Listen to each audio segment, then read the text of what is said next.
Subscribe कीजिए health ग्रीनवारी को और बेल के आइकन को दबाएं ताकि आप हमारे नए आने वाली वीडियोस को मिस ना कर दें। अस्सलामु अलैकुम, मैं हर्बलिस्ट मोहम्मद हमाद। आप देख रहे हैं हेल्थ ग्रीनवारी। आज की इस इंटरेस्टिंग वीडियो में बात होगी उम्दा मनी की क्या पहचान है, मादा मनविया उसकी क्या पहचान है। तो बढ़ते हैं आज की इस इंटरेस्टिंग वीडियो की जानिब। भाई सबसे पहले तो आपको बता दूं कि जो मादा मनविया होता है ये ना ज़्यादा गाढ़ा होता है और ना ही ज़्यादा पतला होता है। ये ही उम्दा मादा मनविया की पहचान है और ये सफ़ेद कलर का होता है। और एक ये है कि जब ये मादा मनविया का इखराज होता है तो उस टाइम ये खूब उछल उछल कर निकलता है।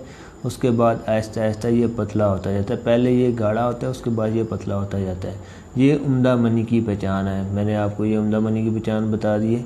और उसके अलावा जो औरत की मनी है उसकी क्या पहचान है, ये उसकी ये पहचान है कि उसकी जो मनी का कलर होगा वो जर्द होगा। ये औरत की मनी का जो कलर है वो जर्द होगा। मर्द की जो मनी है उसका कलर सफ़ेद है।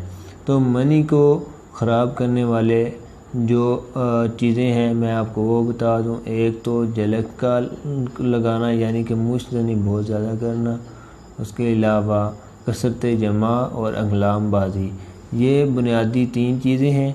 और इनसे जो अमराज पैदा होते हैं वो ये, एक तो जरियान, एहतराम, सरत अंजाल और ज़ुफ़्फ़ा जैसे अमराज इन चीज़ों से पैदा होते हैं।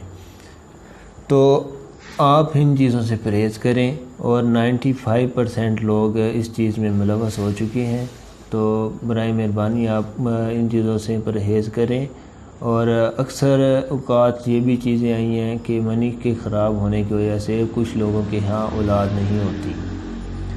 तो आपसे रिक्वेस्ट है कि आप अपनी सेहत का ख्याल रखें ज़्यादा से ज़्यादा। बहुत से मरीज़ आते हैं लेकिन वो बहुत ज़्यादा परेशान है। तो आप सभी लोगों से रिक्वेस्ट है, नौजवान देख रहे हैं ये वीडियो, बूढ़े देख रहे हैं और मर्द हज़रात भी देख रहे हैं और ख़वातीन भी ये वीडियो देख रही हैं। तो अपने बच्चों का ज़्यादा से ज़्यादा आप ख्याल रखें और अपनी सेहत का भी ज़्यादा से ज़्यादा आप ख्याल रखें। तो आपको आज की ये वीडियो कैसी लगी है इसे ज़रूर लाइक करें और फ्रेंड्स तक पहुँचाने के लिए इसे ज़रूर शेयर करें। और हमारे चैनल हेल्थ ग्रीनवारी को ज़रूर सब्सक्राइब करें। जल्दी एक नई वीडियो के साथ आपकी खिदमत में हाज़िर होंगे। तब तक के लिए नाज़रीन, अल्लाह हाफ़िज़।